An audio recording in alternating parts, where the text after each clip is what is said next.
Bonjour, je suis Catherine Dumontail-Crémer et aujourd'hui je vais vous parler de la première lettre de l'alphabet, A comme aimer.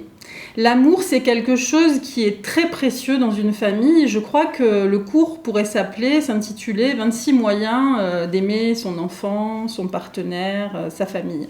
26 moyens d'aimer, d'avoir l'intention d'aimer en tout cas. Je ne sais pas si vous vous rappelez le moment où vous avez mis au monde vos enfants, mais en tous les cas, en ce qui me concerne, je me rappelle de la rencontre avec ma fille aînée, qui a été un véritable coup de foudre. J'oublierai jamais, je crois que c'est un des plus beaux moments de ma vie, avec la naissance de mes deux autres filles. Et ça a réveillé quelque chose que je ne soupçonnais pas, mais un amour qui dépasse tout, dont on n'imagine pas les possibilités et l'ampleur avant d'avoir un enfant.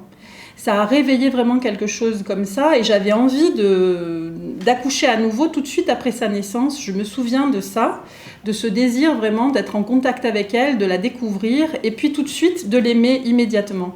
Je sais que cette rencontre, elle n'a pas lieu pour toutes les personnes qui mettent au monde un enfant, mais pour la majorité. Donc vous savez que vous avez un amour pour vos enfants qui dépasse tout, mais quelquefois c'est très difficile de trouver le chemin de cet amour. Alors on va essayer peut-être de travailler un petit peu avec notre outil qui est le journal créatif sur cette question de l'amour et de parler un peu des moyens qu'on peut avoir pour donner de l'amour à nos enfants quand c'est plus difficile pour nous de le faire.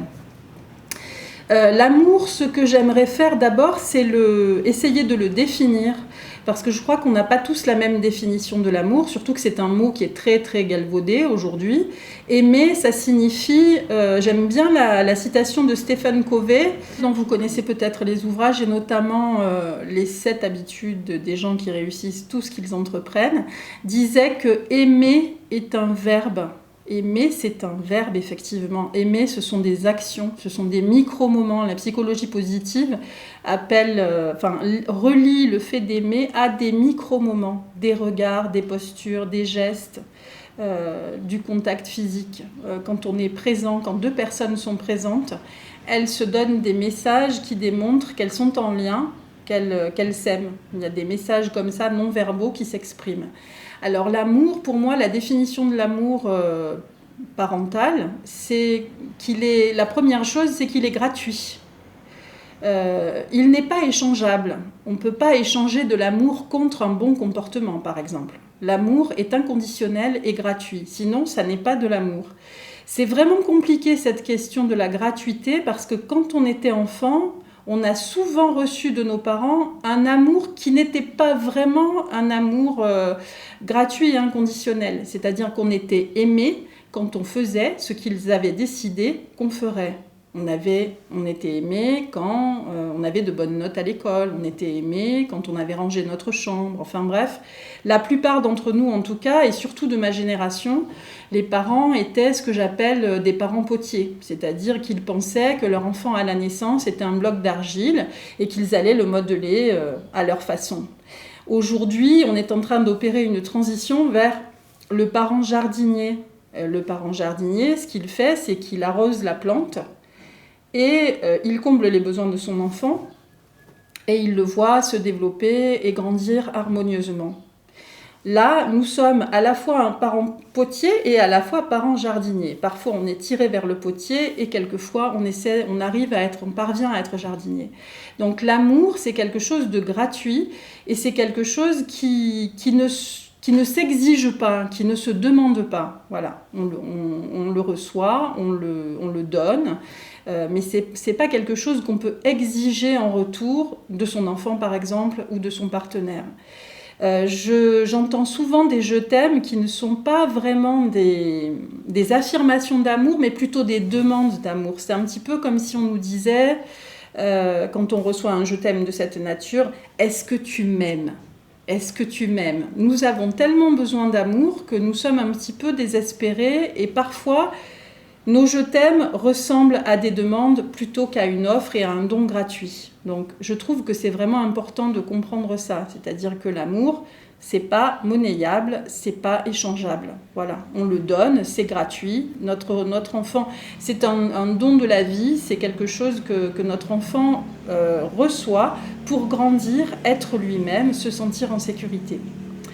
Quand on a de la difficulté à donner de l'amour, ça arrive assez souvent dans une famille parce que quand on a un premier enfant qui a réveillé cet amour qui dépasse tout, et puis tout à coup on va avoir un second enfant qui va aussi réveiller un amour qui dépasse tout, on va se poser beaucoup de questions sur le fait de est-ce que je vais aimer autant le premier que le second, est-ce que je vais aimer autant le troisième que l'enfant précédent.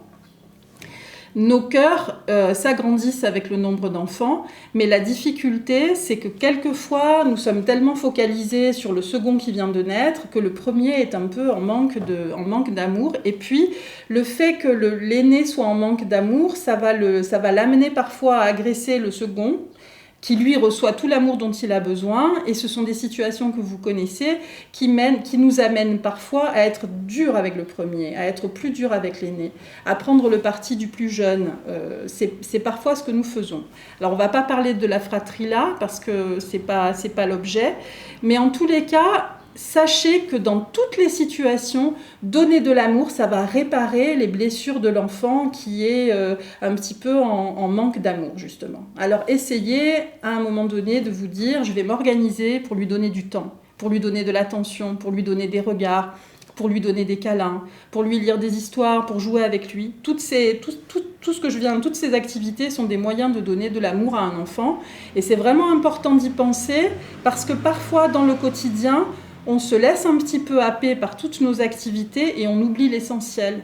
C'est-à-dire que l'amour est une solution dans toutes les situations. C'est vraiment, je dirais, la solution ultime.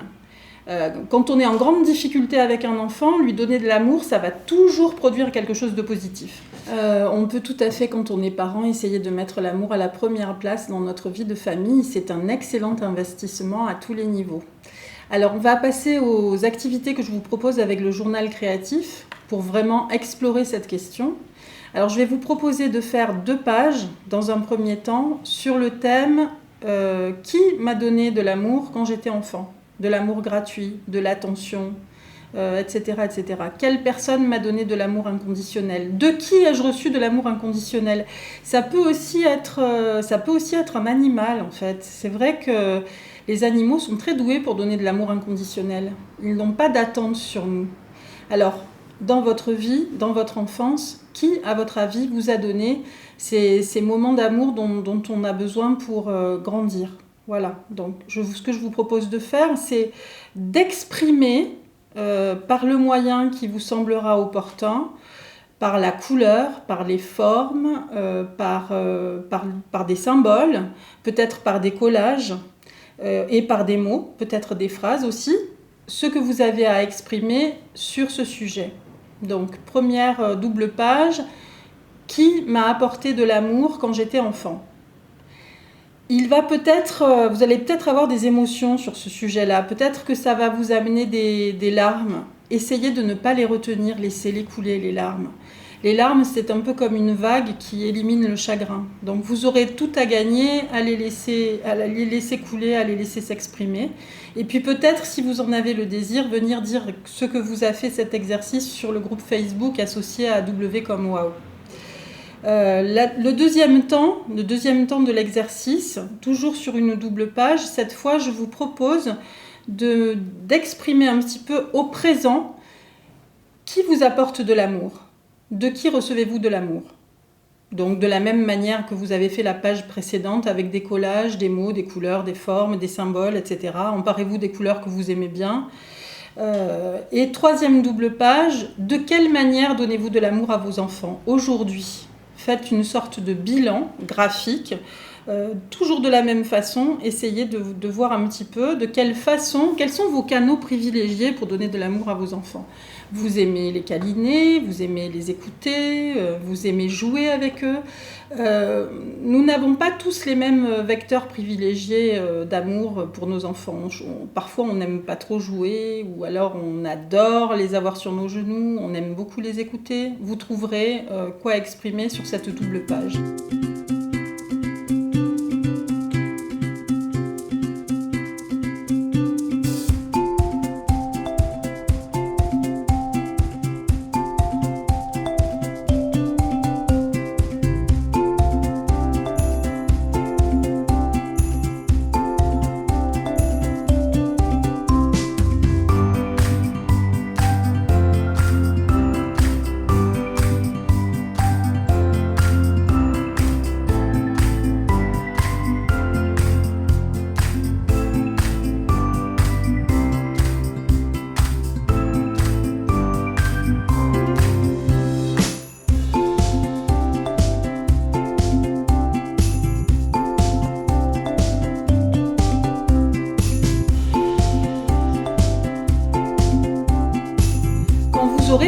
terminer, ce que je vais vous proposer à chaque fois, c'est de faire un retour sur les pages que vous avez faites, de prendre le temps de les observer, de voir un petit peu ce que vous avez exprimé, d'avoir un véritable recul, et ensuite de faire une page d'écriture qui pourrait commencer par « Quand je regarde le travail que j'ai réalisé, je me sens parce que… » C'est une proposition, mais vous faites comme vous le voulez. Cela dit, je trouve toujours intéressant de regarder les pages une fois qu'elles sont faites et de faire une sorte d'écrire un petit peu ce qui nous vient à ce sujet. Peut-être qu'on va faire des découvertes. Et c'est pas mal de clôturer le travail de la semaine par une page simplement d'écriture spontanée. Alors le cadeau magique que nous fait l'amour quand on en donne et quand on en reçoit, c'est que finalement, on a montré, les recherches en psychologie positive ont montré que ça améliore notre niveau de bien-être, on est en meilleure santé, on est plus heureux, on est plus intégré à la société et on peut tout à fait le comprendre puisqu'on a de meilleures relations, on va mieux. Et c'est vrai que ça peut faire réfléchir aussi de savoir que le déficit en émotions positives est plus nocif que l'alcool, le tabac ou l'obésité. Ça a un impact sur la santé qui est assez énorme. Voilà, donc nous en avons fini avec le mot aimer, bien qu'il y aurait encore beaucoup de choses à dire, et j'ai vraiment hâte de vous retrouver la semaine prochaine pour la lettre B. Bonne journée.